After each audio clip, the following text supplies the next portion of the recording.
Hello everyone, welcome back to my channel. এটা ছিল আমার ২৯শে নভেম্বর রিসেপশন ব্রাইডের ভিডিও। তো উইন্টার তো পড়েই গেছে, আর সেই বুঝেই আমাদের মেকআপের আগে স্কিনটাকে ভালোভাবে প্রিপারেশন নিতে হবে। সেটাই আমি করে নিচ্ছিলাম। প্রথমেই আমি স্কিনটাকে ভালোভাবে ক্লিন করে নিয়েছিলাম। এরপর একটা ময়েশ্চারাইজার ইউজ করেছিলাম। উইন্টার সিজন পড়ে গেছে, তাই এখানে একটা ক্রিম বেস ময়েশ্চারাইজার ইউজ বুকটা করেছি। হালকা একটু ধরো। তারপরেই একটা রিকর্ডের একটা প্রাইমার ইউজ করেছি। স্কিনটা গ্লো করার জন্য এখানে একটা ইলুমিনেটর ইউজ করেছি। এরপর আইব্রোটা ড্র করে নিচ্ছিলাম।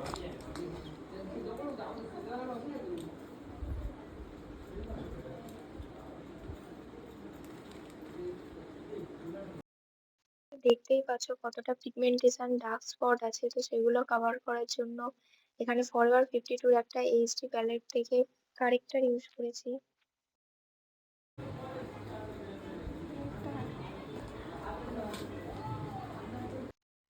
2024 থেকে 25 bridal or any type makeover booking এর জন্য আমার সাথে কন্ট্যাক্ট করতে পারেন।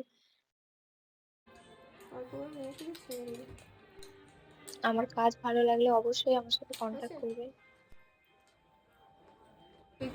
মেসেজ ফেসিয়ালে গেলে যেরকম করে। আজকে আমার ব্রাইড খুব ভালো ছিল, ওর সাথে প্রচুর কথা বলেই কাজ করেছি, তোমরা ভিডিওতে দেখতেই পাচ্ছ। ও প্রচুর গল্প করেছে আমাদের সাথে। স্মাইল করো।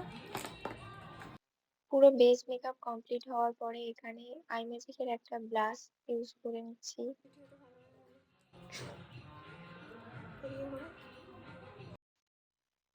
ব্রাইড আমাকে আগেই বলে দিয়েছিল মেকআপটা যেন ও স্কিন টোন থেকে হালকা লাইট হয়, খুব বেশি ফেয়ার যাতে না হয়।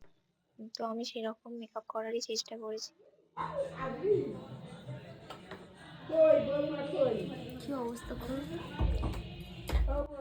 মেকআপ করার সময় প্রচুর লোকজন খোলা আছে, আসছিল খোলা ব্রাইডকে আছে। দেখতে, তাই আমার ব্রাইডের রিয়াকশন কিছুটা এরকম ছিল। ফিক্সার দিয়ে পুরো মেকআপটাকে সেট করে নিচ্ছিলাম। তো বেস কমপ্লিট হওয়ার পর আমার ব্রাইডের মেকআপটা ঠিক এরকমই লাগছিল। এরপর আই মেকআপ আর হেয়ার স্টাইলটা আমি অফ ক্যামেরায় করে নিয়েছিলাম, কারণ দেরি হয়ে যাচ্ছিল, তাই ভিডিও করার অত টাইম ছিল না। আর এই হলো আমার আজকের ব্রাইডের ফুল লুক।